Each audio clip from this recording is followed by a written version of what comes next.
And welcome to MiWeek. We're so glad that you're here with us. I'm Christy McDonald. It's a big week. There's lots to talk about on the show. Two things consuming headlines here in Michigan: state politics and the Pope's visit to the U.S. So coming up tonight, we will take a look at the Pope's impact on U.S. politics, why his visit and address to Congress is a big deal. Plus, lots of interesting storylines coming out of the Republican Leadership Conference on Mackinac over the weekend. Nolan was there.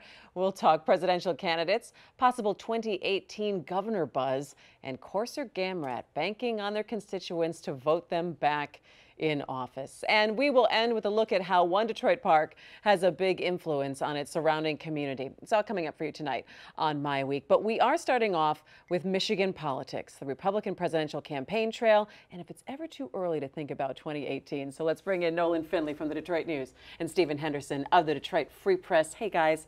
Happy MiWeek Thursday. To you. It's good to see you, especially coming off a large Republican weekend. So Nolan, I'm going to start with you since you were up there at the Republican Leadership Conference up there. Happens every 2 years. So what was your biggest takeaway from that in terms of, let's talk first about presidential politics. Well, when you get a chance to see these folks, interacting with individuals, with the people they're trying to court and what have you, it's a whole different experience than watching them on a debate stage.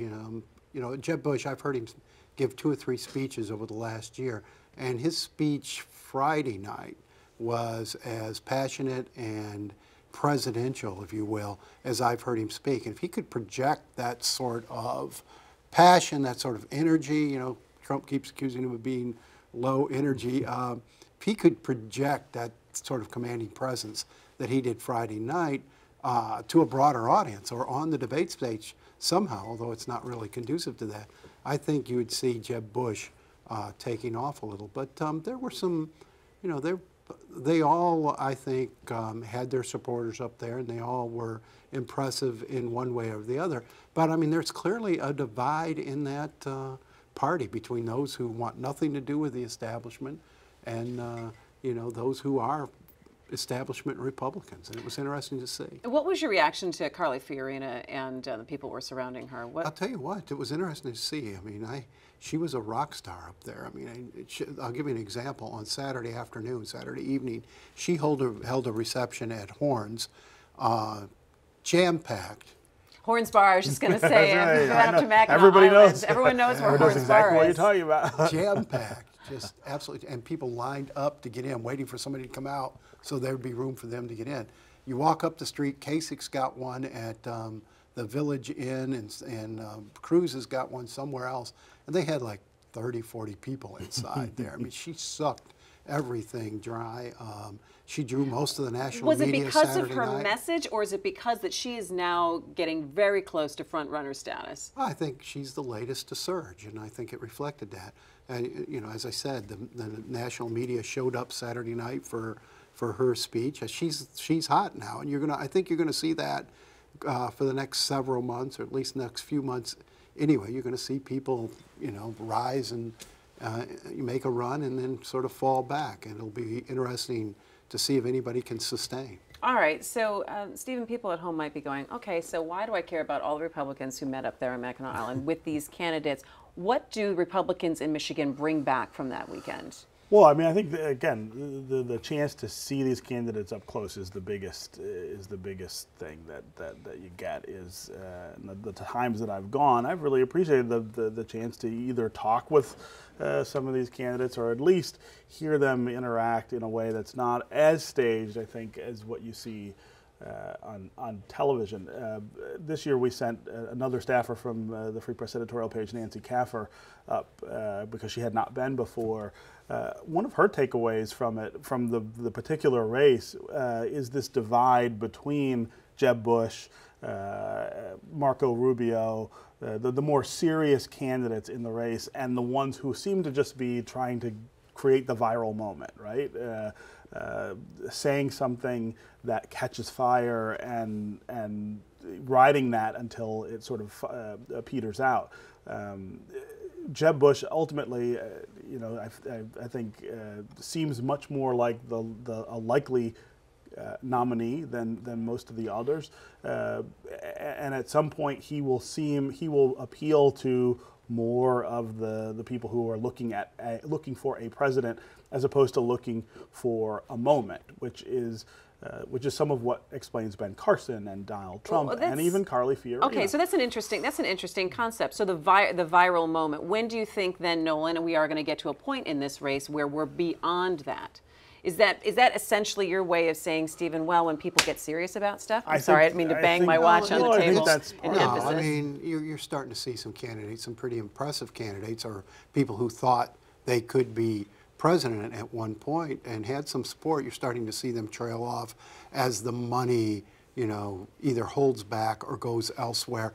Well, I got the sense, and a lot of what's going on up there over the weekend is, behind the scenes. It's candidates lining up money, lining up organizations. A lot of these candidates still don't have Michigan organizations, and this is a very important primary, the way it's positioned. So you had a lot of political consultants, political strategists up there making their pitches, trying to get candidates. There was a lot of organizing going on in those 2 days. And, when you start talking about running a nationwide campaign, once you start getting in beyond Iowa and New Hampshire, and you have to go into Super Tuesday and then back to Michigan and the other states on March 8th, it's going to be more than just somebody who catches a little attention on a debate stage. You've got to have an organization. Yeah. And you also have to have the substance to be able to sustain that campaign. Right. And a lot of these candidates, because of their backgrounds, Ben Carson, being a neurosurgeon is not great preparation for the presidency, no matter what you think of his ideas. Carly Fiorina, being a CEO and never having been in politics, they are such different roles. The presidency is so much more demanding on so many different levels. That's not great preparation. Somebody like Jeb Bush, though, who's been a governor, that tends to be the kind of experience that helps you shape not just the campaign, but also an administration once you get elected. And I think voters understand that.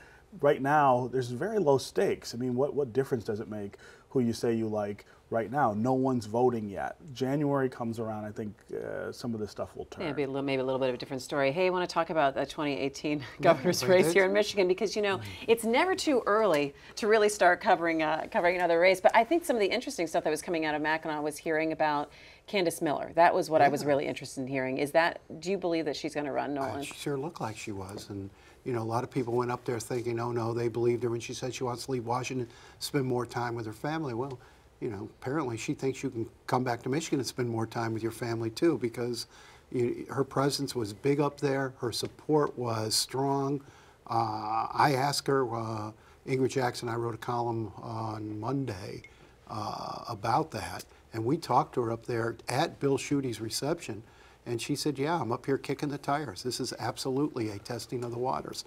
So she's not shy about saying she's looking at this, and that will make it a very interesting race. A very interesting race, because who else are we starting to put in the pile here? Well, I think you have Bill Schuette on the Republican side, who seems, by all indications, everything he's doing is trying to act like a governor now instead of the Attorney General. The Democratic side, I think, is a little murkier in terms of whether Mark Hackel decides to run. I do think he's interested in it. Is he going to run? Is he going to risk his seat against someone like Candice Miller? I don't know. That's the interesting dynamic, right? Yeah, well, right. They're from the same little neck of the woods here in Michigan, and they're friends. I'm not sure how that plays out. I think Miller is an interesting candidate in that she does have experience having run statewide before, which is important, but she is so far to the right in so many ways and has made those plays to the Tea Party in the past. It will be interesting to see how she positions herself. She's been a couple different things over time. If you're going to run statewide in this state, you can't be that far to the right to win. It'll be interesting to see what she decides to do. All right, last thing before we stop talking about politics here in Michigan. Todd Courser and Cindy Gamrat, we haven't talked about this. They've decided that they are going to run for their seats. One resigned, one was kicked out, but they are getting back in the game. I can't wrap my head around this, Nolan. I had no words when I saw that. It's incredible. You would think the damage they've done to their own reputation and to their families, they'd want to be quiet for a while and find something to do that wouldn't keep poking this wound. Yeah, what But do the apparently Republicans they're say, just though, this egomaniac. weekend up on Well, they're Mackinac about appalled this? by it. And, you know, and what they're really worried about is so many people have gotten in those races that they don't have to get very many votes to win this thing. And, you know, a lot of people go in to a polling booth and say, yeah, I recognize that name, and boom. And what the biggest worry is, not that they'll come back to the House, is that they'll turn those 2 seats over to Democrats at a time when there's going to be an all-out battle for control of the House next year.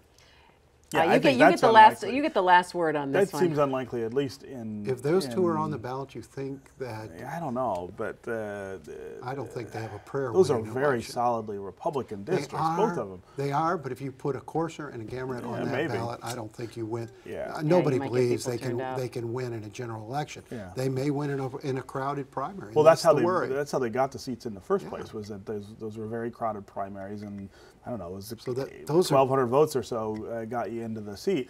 You know, I wrote a column. I had a few more than no words about this, and about 800. See, I left it at no words. So, I mean, the comparison to me, and this is a very dangerous comparison, is to the time I spent covering politics in Kentucky, where we saw this kind of behavior over and over again in Appalachia, where the poorest people in that state, who were often victims of the people who represented them, often would return those people to office, sometimes out of prison. And that was one of the things that held that part of the state back, that part of the country back. Michigan is really, I think, with the way we are trending in terms of who we're electing to represent us, we're edging toward that kind of behavior where we don't vote in our best interests, and we don't hold people accountable for bad behavior.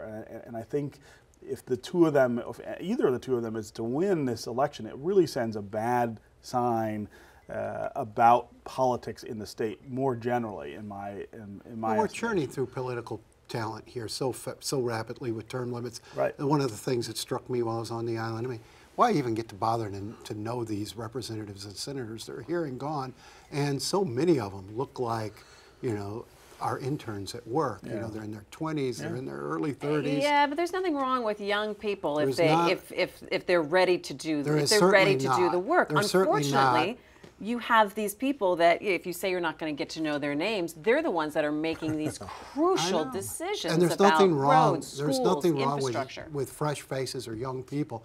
But they need time. If they're part of a group, Right. if that's all there is up there, if everybody's inexperienced, you've got then the situation you've got in Michigan right now, where you have a dysfunctional government. I just want to make sure that you weren't having a get these kids off my lawn moment. I wasn't talking about you. Yeah, All right, I think they need All right, time. last word. This is your second last word on Whatever. this. People Go ahead. need time to mature into those roles. It is not as easy as most people think it is to go up there and make law. It takes time to figure it out, and we're not giving them the time.